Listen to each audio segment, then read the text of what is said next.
Hello and welcome to civil वाला MCQs की series में आज हम टॉपिक स्टार्ट करने वाले हैं। आज का जो हमारा टॉपिक है वो है दिल्ली सल्तनत। आज का जो हमारा टॉपिक है वो है दिल्ली सल्तनत।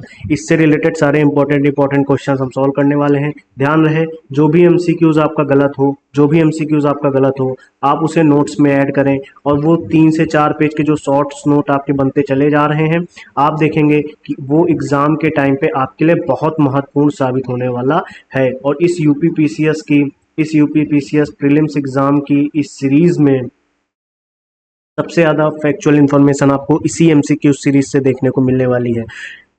या तो एक्सप्लेनेशन से मिलेंगे आपको आंसर्स, या फिर आपको डायरेक्ट क्वेश्चंस देखने को मिलेंगे। इंपॉर्टेंट क्वेश्चंस हैं, एक बार करने में 10 मिनट लगता है।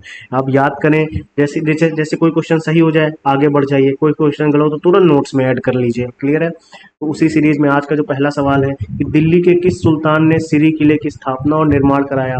विच सुल्तान ऑफ दिल्ली फाउंडेड और बिल्ड द फोर्ट ऑफ सिरी?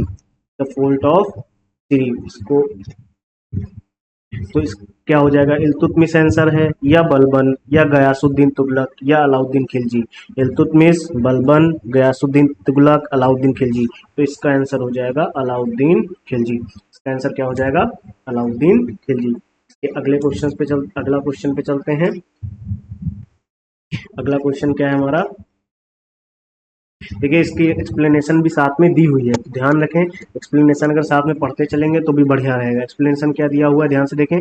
दिल्ली के सुल्तान अलाउद्दीन खिलजी ने 1297 से 1307 के दौरान सिरी किले का निर्माण कराया था। इस किले के निर्माण का मुख्य उद्देश्य दिल्ली के मंगोलों के आक्रमण से बचाना था। देखिए, the main objective of the construction of this fort to protect Delhi from the invasion of Mongol. अगला क्वेश्चन क्या है हमारा? सुल्तान महमूद की भारतीय विजय का मुख्य उद्देश्य क्या था? What was the main objective of Sultan Mahmud Indian conquest?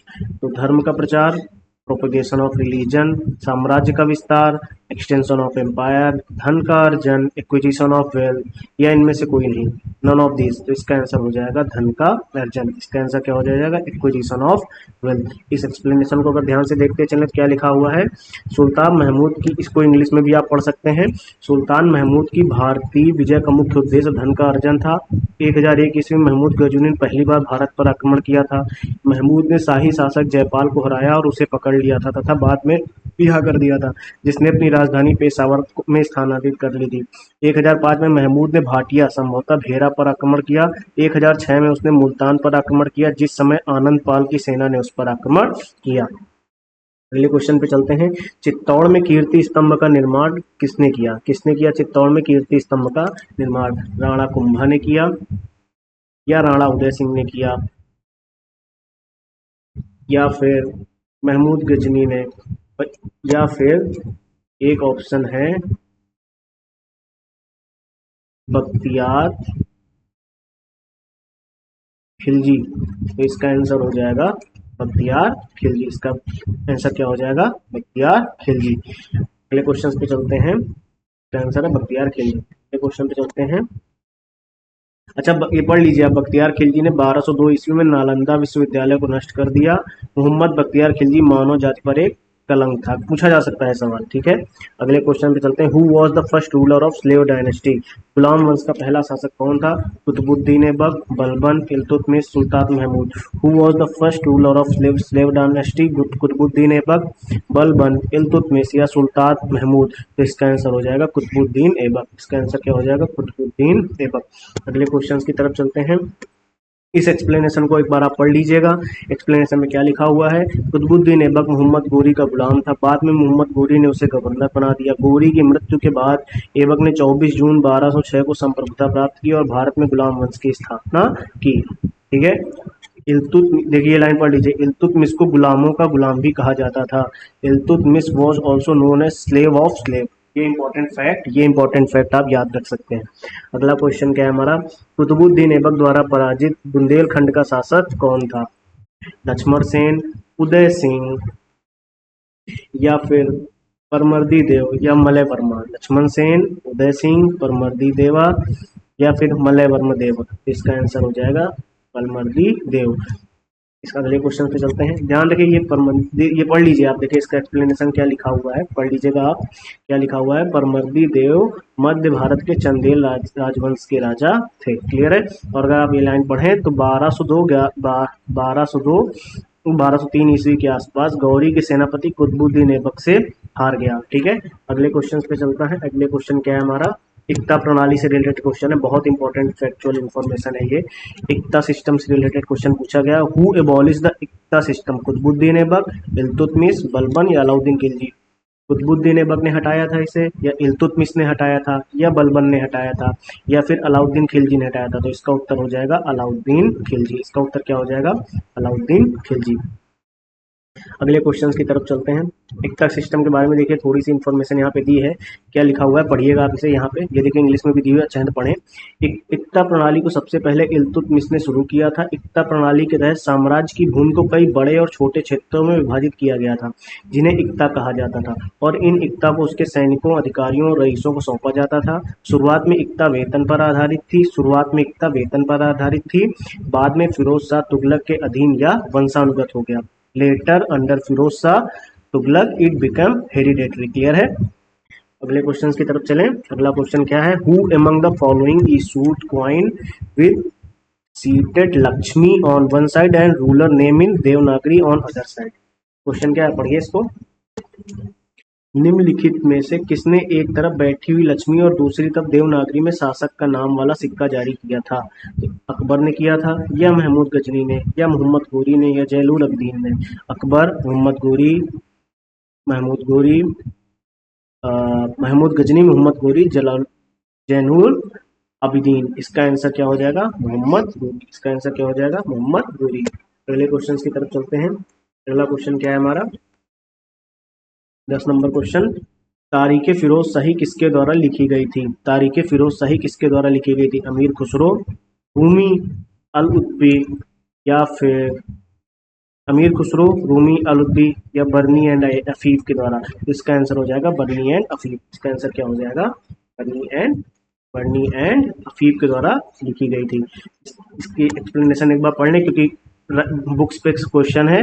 तारीख फिरोज शाही जियाउद्दीन बर्नी और अफीफ द्वारा लिखी गई थी। यह पुस्तक बलबन से लेकर तुगलक वंश के पतन तक के बारे में विवरण देती है।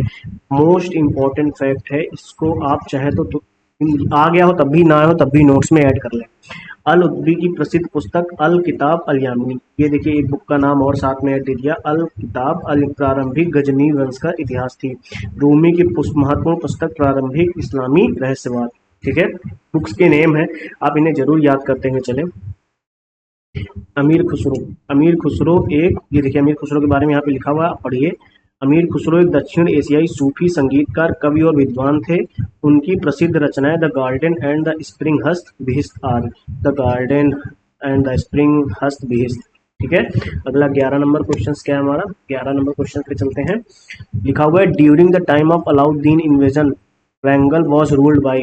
अलाउद्दीन के आक्रमण के समय वरंगल पर किसका शासन था? चोल वंश, चालुक्य वंश, यादव वंश, या काकतीय वंश? तो इसका आंसर क्या हो जाएगा, काकतीय वंश। इसका आंसर क्या हो जाएगा, काकतीय वंश। क्लियर है। अगले क्वेश्चन की तरफ चलें। अगला क्वेश्चन क्या है हमारा, अच्छा ये आप चाहे तो इसको आप पढ़ लें, देखो एक्सप्लेनेशन दिया हुआ है, और इस एक्सप्लेनेशन में सबसे इंपॉर्टेंट चीज एक आप याद रखने वाली जो है वो ये है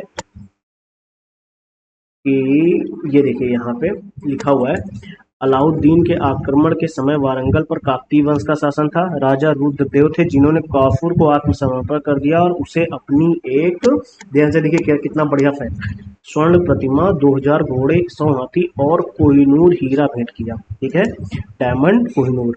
अगला क्वेश्चन क्या है हमारा, अगला क्वेश्चन जो है फिरोज शाह नहीं, फुतूहात फिरोज शाही के लेखक कौन थे? शामी, जियाउद्दीन बर्नी, फिरोज शाह तुगलक, इब्राहिम लोदी। उत्तर क्या है, फिरोज शाह तुगलक। उत्तर क्या हो जाएगा इसका, फिरोज शाह तुगलक। अगले क्वेश्चन की तरफ चलते हैं। अगला क्वेश्चन क्या है हमारा, 13 नंबर क्वेश्चन। अच्छा, फिरोज शाह तुगलक इस पुस्तक में उन्होंने अपने द्वारा पारित नियम और विनियमन का वर्णन किया है। ठीक है, in this book he illustrated the rule and regulation passed by him. अगले क्वेश्चन की तरफ चलें। निम्नलिखित में से कौन सल्तनत काल के दौरान शाही सचिवालय का प्रतिनिधित्व करता था? दीवाने बरीद, दीवाने इंसा, दीवाने अर्ज, या दीवाने भी? विजारत। ये 30 नंबर क्वेश्चन देखिए यहाँ पे लिखा हुआ है, which one of the following represented the royal secretariat during the सल्तनत पीरियड, दीवाने बरीद, दीवाने इंसा, दीवाने अर्ज, दीवाने विजारत। तो इसका आंसर हो जाएगा दीवाने इंसा। इसका आंसर क्या हो जाएगा, दीवाने इंसा। अगले क्वेश्चन की तरफ चलें। अच्छा ये देखिए एक्सप्लेनेशन दिया हुआ है, दीवाने इंसा शाही सचिवालय, ठीक है, दीवाने विजारत वित्त विभागों का प्रमुख, दीवाने अर्ज सैन्य महानियंत्रक, दीवाने बरीद खुफिया अधिकारी। दीवाने बरीद खुफिया, ये आपके सामने कुछ एक्सप्लेनेशन दिया है, इसको जरूर पढ़ लीजिए और नोट्स में ऐड कर लीजिए। दीवाने विजारत वित्त विभागों का प्रमुख, दीवाने अर्ज सैन्य महानियंत्रक, दीवाने बरीद खुफिया अधिकारी। अगला क्वेश्चन, अपने पिता की हत्या के लिए निम्नलिखित में से कौन जिम्मेदार था, मोहम्मद बिन तुगलक, अलाउद्दीन खिलजी, सिकंदर लोदी या इल्तुतमिश। तो इसका आंसर हो जाएगा मोहम्मद बिन तुगलक। इसका आंसर क्या हो जाएगा, मोहम्मद बिन तुगलक। क्लियर है, अगले मोहम्मद बिन तुगलक। अगला क्वेश्चन क्या है हमारा, अगले क्वेश्चन की तरफ चलें। अगला क्वेश्चन, अच्छा एक सेकंड ध्यान से देखिए, ये आप पढ़ लीजिए, मोहम्मद बिन तुगलक अपने पिता गयासुद्दीन तुगलक की हत्या के लिए जिम्मेदार था। ठीक है, गयासुद्दीन तुगलक की हत्या के लिए जिम्मेदार था। ओके, अब ध्यान से, अगले वीडियो में हम मुगल पीरियड की स्टार्टिंग करेंगे। ध्यान से, अगले वीडियो में